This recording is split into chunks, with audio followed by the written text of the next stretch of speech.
Assalamualaikum warahmatullahi wabarakatuh. Perkenalkan, saya Sabrina Salsabila dengan NIM 221447233. Di sini saya akan menjelaskan tentang model konseptual Virginia Henderson dan model konseptual Betty Newman.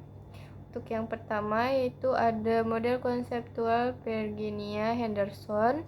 Virginia Avenel Henderson tahun 1897 sampai 1996 adalah seseorang perawat, ahli teori, dan penulis yang dikenal dengan teori kebutuhannya.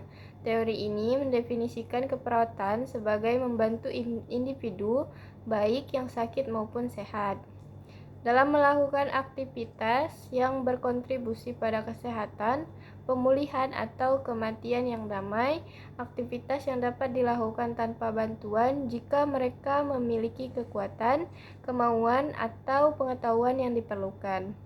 Henderson juga dikenal sebagai ibu negara keperawatan dan ibu keperawatan masa kini. Konsep utama teori Henderson fokus pada kemandirian teori kebutuhan pasien.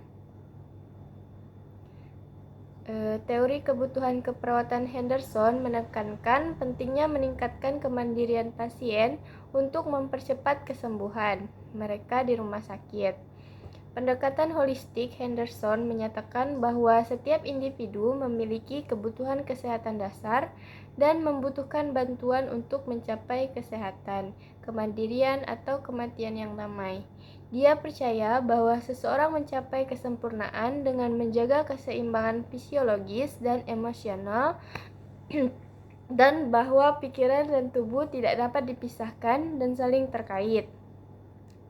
Peran perawat Henderson mendefinisikan peran perawat sebagai bertindak untuk pasien ketika mereka tidak memiliki pengetahuan, kekuatan fisik, atau kemauan untuk bertindak sendiri.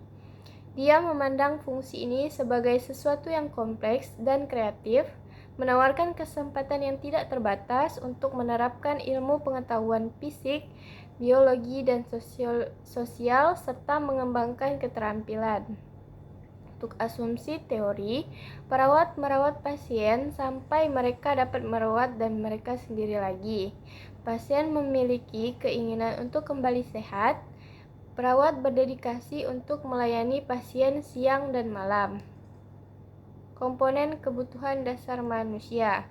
Model Henderson berfokus pada komponen kebutuhan dasar manusia.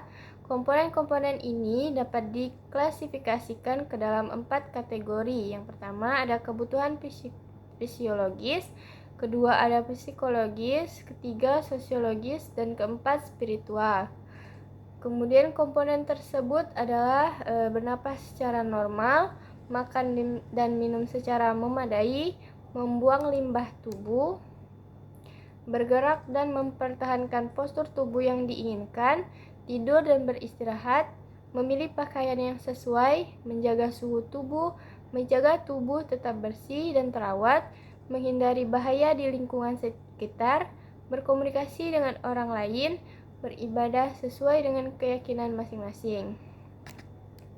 Kemudian, mengerjakan sesuatu yang memberikan rasa puas, bermain atau berpartisipasi dalam rekreasi, belajar, menemukan, atau memuaskan rasa ingin tahu.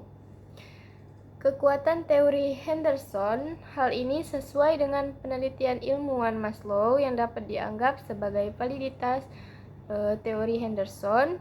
Keperawatan didefinisikan sebagai merawat orang lain dan pekerjaan perawat berhubungan langsung dengan pasien.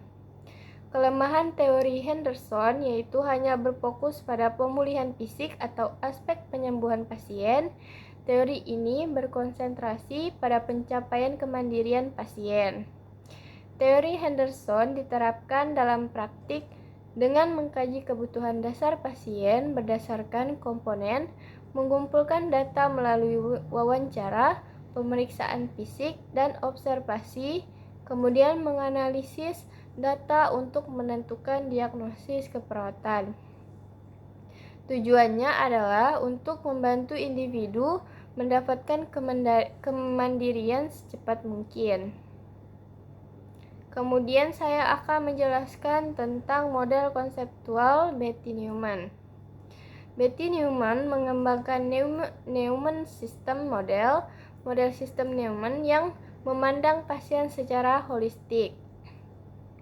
Model ini mendorong fokus interdisipliner untuk mempromosikan kesehatan, pemeliharaan, pencegahan, serta pengelolaan stres sebagai penyebab gangguan kesehatan. Model sistem Neumann menyajikan kerangka kerja berbasis sistem keperawatan untuk melihat individu, keluarga, atau komunitas yang didasarkan pada teori sistem umum. Seseorang dipandang sebagai sistem terbuka yang berinteraksi dengan lingkungan, internal dan eksternal untuk menjaga keseimbangan antara faktor-faktor yang mengganggu yang dijelaskan oleh Neumann sebagai stresor. Konsep utama dalam model sistem Neumann yang pertama yaitu ada pendekatan holistik. Pendekatan holistik yaitu memandang manusia secara keseluruhan meliputi aspek psikologis, fisiologis, sosiokultural, perkembangan, dan spiritual. Kemudian yang kedua ada sistem terbuka. Klien dipandang sebagai sistem terbuka yang memiliki siklus input, proses, output, dan feedback sebagai sesuatu pola organisasi yang dinamis. Kemudian yang ketiga ada stresor. Stresor adalah gangguan yang dapat berdampak negatif atau positif. Terdapat 3 tipe stresor dalam teori Neumann. Yang pertama ada intrapersonal, yaitu kekuatan yang terjadi pada individu dan seringkali merupakan respon terkondisi. Intrapersonal yaitu kekuatan yang terjadi antara orang-orang, misalnya ibu dan anak. Kemudian ekstrapersonal yaitu kekuatan yang terjadi sebagai akibat langsung dari lingkungan atau budaya yang lebih luas di mana orang tersebut tinggal. Kemudian 5 variabel klien yaitu fisiologis, psikologis, sosiokultural, spiritual, dan perkembangan. 3 tingkat pencegahan yaitu ada pencegahan primer terjadi sebelum stresor menyerang sistem. Kemudian yang kedua pencegahan sekunder terjadi setelah sistem stresor menyerang. Yang ketiga pencegahan tersier terjadi setelah pencegahan sekunder karena pemulihan sedang dilakukan. Kemudian komponen model sistem Neumann. Betty Neumann menyajikan aspek-aspek model sistemnya dalam satu diagram lingkaran konsentris yang meliputi 1 variabel fisiologis, psikologis, sosiokultural, perkembangan, dan spiritual. Yang kedua ada struktur dasar atau pusat inti dan sumber energi. Yang ketiga garis pertahanan. Yang keempat garis pertahanan normal. Yang kelima garis pertahanan tetap. Kemudian ada stresor, faktor intra, inter, dan ekstrapersonal. Kemudian ada pencegahan primer, sekunder, dan tersier. Kemudian ada pemulihan. Tujuan model sistem Neumann yaitu untuk mencapai stabilitas sistem secara optimal. Apabila stabilitas tercapai, maka akan terjadi revitalisasi dan sebagai sistem terbuka, maka klien akan selalu berupaya untuk memperoleh, meningkatkan, dan mempertahankan keseimbangan di antara berbagai faktor, baik di dalam maupun di luar sistem, yang berupaya untuk mengusahakannya. Penerapan dalam keperawatan model Betty Neumann bisa dijadikan kerangka kerja untuk membantu perawat merawat pasien.